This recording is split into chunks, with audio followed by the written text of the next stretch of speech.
Today we're going to talk about how to charge more once you start getting better results for your clients.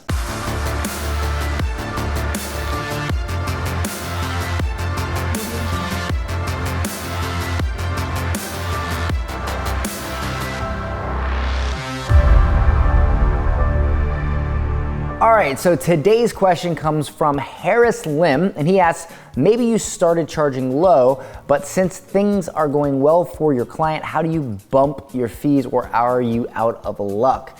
So here's the thing.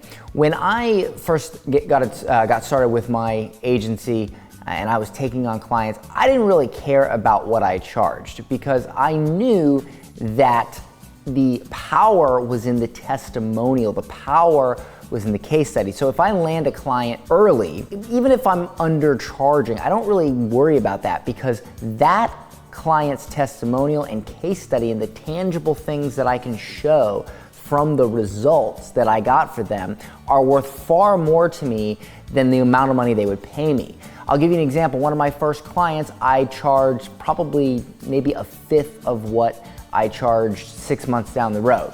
But because I got such great results for them, I was able to use that case study and go to other clients and close them for a much higher rate.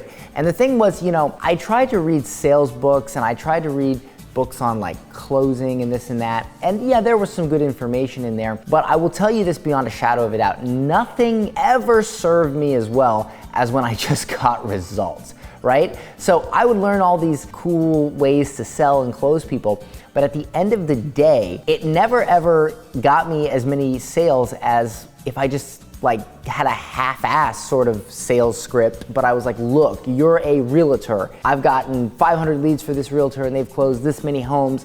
Look right here. You see, here's a screenshot of the leads. Here, look. And that has been more powerful than any sales script ever. Now, don't get me wrong. If you're terrible at sales, if you're terrible at talking to people, it's gonna be a struggle.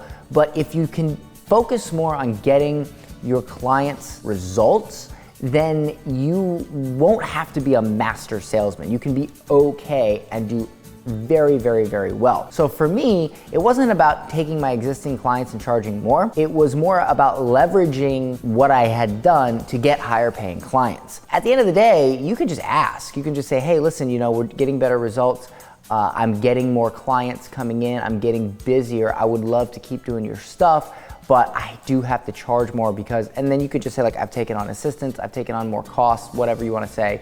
And if they say no, fine. You're making more money closing more clients. If they say yes, great.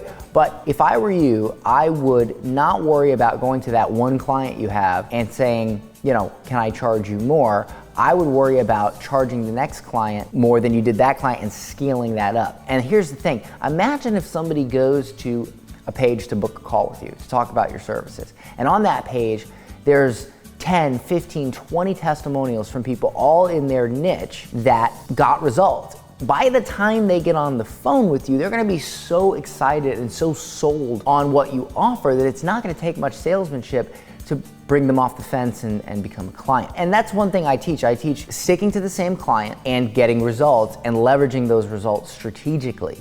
Because at the end of the day, if you're doing online marketing or whatever it is you may be doing, or coaching or consulting, and you have a restaurant, and then you have a realtor, and then you have a dog groomer, and then you have a mortgage broker. When you start taking all these results, they're gonna look at this and they're gonna say, okay, well, I'm not a dog groomer, I'm not a mortgage broker, I'm not a realtor, but he only has 2 testimonials. And don't get me wrong, some testimonials are better than others, but if you really wanna scale and rock, imagine if you had 20 testimonials from realtors and a realtor is considering your services. It's a no-brainer. Plus, when you do that, you only have to worry about being good at marketing for realtors if that's what you're doing, or coaching for real, or whatever it is. You only have to be good at that one thing, and you simply scale up from there. And that's what I teach the people that learn how to create a profitable agency from me. I teach them how to scale. Harris, I hope that helps. I would say worry about leveraging your existing testimonials and case studies to leverage it, get higher paying clients. And one extra tip, whenever a client tells you how good of a job you're doing or the results, make sure they do it in an email, a text, or Facebook post. If they tell it to you over the phone, you can't really leverage that. So I don't call my clients and say, hey, how's it going? I text them and I say, hey, how many leads did you get this week? Hey, how's your campaign going? And then when they respond back, they're like, oh, we got 100 leads, we're doing great. I will screenshot the part where I ask the question and they give the answer, and then on a page where I'll say, book a call with me or a sales page or whatever, I will put that screenshot, right? Because that's better than me just taking a picture of somebody and saying, oh, this person said that. I want real tangible proof. So that is how you can really leverage it, by getting them to say it to you over email, over Facebook, over text, something that you can screenshot and show. All right, hope that helps. I hope you enjoyed this video. Listen, if you want me to answer your question, all you have to do is subscribe. If you are a subscriber and you ask a good question that I think people would benefit from, I will answer your question. But you must be a subscriber, so go ahead and hit that subscribe button, and I'll see you in the next video.